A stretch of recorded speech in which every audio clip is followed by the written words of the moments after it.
lecture on my channel Irene. In this video, we will be discussing on the critical essay Seven Types of Ambiguity written by William Empson. William Empson was a 20th century English critic. He was influenced greatly by his teacher I.A. Richards. We know I.A. Richards as one of the pioneers of new criticism. So as a student in college, when William Empson was really young, when he was only 24 years old, he got influenced by his teacher's studies on new criticism, and thus he wrote this essay, Seven Types of Ambiguity, which was published in 1930. Now, before this work, we have I.A. Richards' Principles of Criticism and Practical Criticism. All these were published. But along with those, this work too, Seven Types of Ambiguity, is also thought to be a work that created the foundation of new criticism. To explain new criticism in simple words, it is the idea of analyzing a literary work without giving importance to what the author intended or what the reader understood from the work or what was the historical background in which a work was written. The work was analyzed only based on the work itself, based on the words, based on the literary devices used in the work, and so on. So when we go through the critical essays written by new critics, we notice that they all focus on certain literary devices, literary aspects of the text. They don't go for the information that is outside of the text. And in this essay, William Empson concentrates on ambiguity. So what is ambiguity? Ambiguity means when a word has more than one meaning, when a word has two or more meanings, we have a confusion on which meaning is supposed to be the correct meaning. For example, if your teacher tells you, I can't come to your class tomorrow during the first period, there will be two explanations to this. Either your teacher is going to be on leave tomorrow, or your teacher would not be able to come only during the first period, she might come during the second period. So you are confused. Which among these is the meaning that your teacher meant? So this is called ambiguity. Now these types of confusions could be seen in poetry too, and this is what Empson studies in his essay. So here we can say that this critical essay is a study of poetic ambivalence. That is, the words in the poem or the complete poem itself can have different meanings, multiple meanings. We used to have different interpretations for poems in the classroom. So these multiple meanings will create an ambiguity or a confusion in the readers, which is actually good according to Empson, because this confusion or this ambiguity can enrich the reader's appreciation. One of the ways by which the poet can bring ambiguity in the poem is by using a metaphor. We know what a metaphor is. Metaphor is the comparison of two different things. Both the things would be different, it would have all the different properties, but there would be one common quality which these two possess. Using that, we connect them and form a metaphor. For example, if we say Rahul is a lion, we are comparing Rahul and the lion.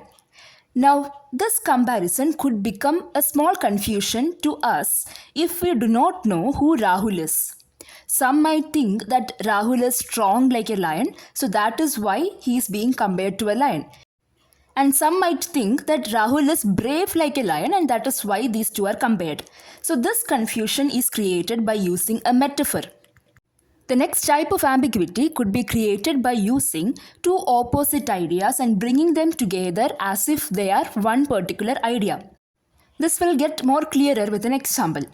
Now there are these lines from a translated Chinese poem, and the lines goes like this. Swiftly the years beyond recall, solemn stillness of this spring morning. The lines talk about the speed of time.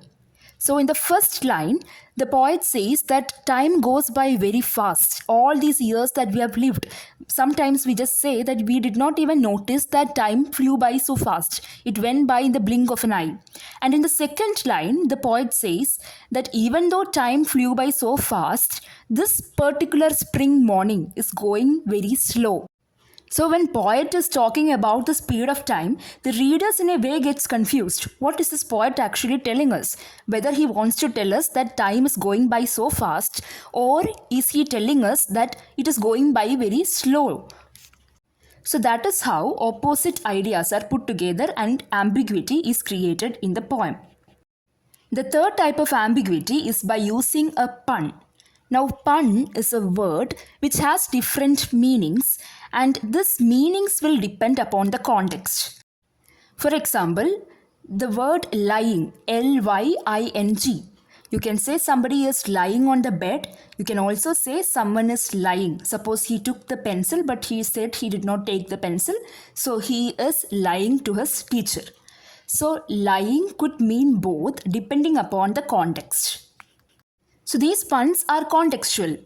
The meaning will depend upon the context, and the poet can play with these words. He can make the poem more witty by using these puns and also create ambiguity, of course. And there could also be the Freudian slips, that is, when two or more meanings combine to show the complicated mind of the author. We get a kind of ambiguity in the poem which shows the mind of the author. For example, in the school we can find the students calling their teachers mom. Even though they know that this is their teacher, unknowingly they have a mother figure. They find a mother figure in their teacher. So even though they know that this is their teacher, not their mother, they call their teachers mom.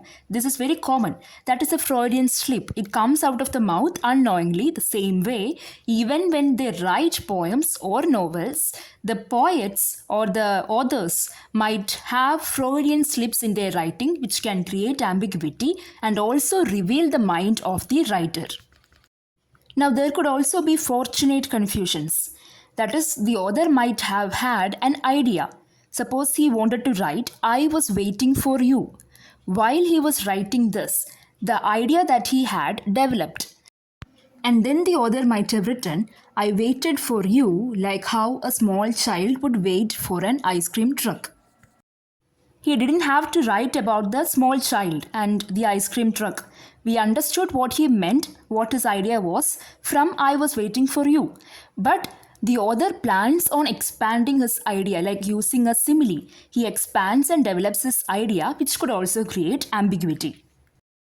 Now, there is this type of ambiguity where the readers invent or fill in the blanks. Okay, fill in the blanks simply mean that they feel like there is more meaning in the lines than that is being written by the author. Suppose you are reading a small passage, a small context, where a girl is meeting her ex-boyfriend. And the ex-boyfriend asks the girl, how are you? And the girl says, I'm fine. The author doesn't say anything more than this. But the readers feel like they have more to add to this I am fine. And then we cook up a story in our minds even though it is not written down by the author. Sometimes the story that we create would be completely opposite to the actual story. The author might not have even meant such a meaning in what he wrote. So when readers start to invent such meanings, this creates an ambiguity too. The last type of ambiguity is related to binary opposition. Now, binary, bi means two. We are contrasting two opposite ideas. Now, when I say light, you remember a place which is not dark. So, immediately when I say light, you are remembering its binary opposition, which is dark. When I say man, you understand what a man is by understanding what a woman is. So, according to Empson, the binary opposition, the kind of ambiguity created by binary opposition, could show the division in the author's mind. William Empson discusses two poems, which I am not going into detail, but the poems are The Windhover by G.M. Hopkins and The Sacrifice by George Herbert. With that, I am concluding this video. I hope you have understood. Thank you so much for watching.